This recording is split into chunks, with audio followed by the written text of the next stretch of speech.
પાયો એ કોઈ ડોક્ટરે ના પાડી દીધું કે આ દીકરીને આ ભાવ સંતાન ન થાય એ ઠેઠ સાવરકુંડલાથી ઠેઠ મુંબઈ સુધી ડોક્ટર પાસે જાય ના પાડી દે કે આ દીકરીને આ ભાવ તો સંતાન ન થાય પણ એટલું તો કહી દીધું કે માંડવાની માલિપા મારી બાળી બહુસરાજી રમે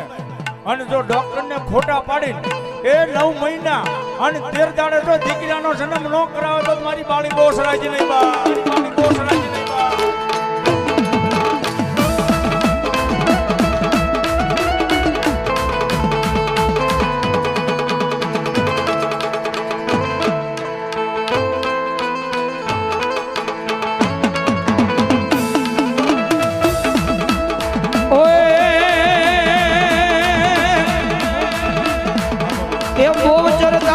ભક્તિ માં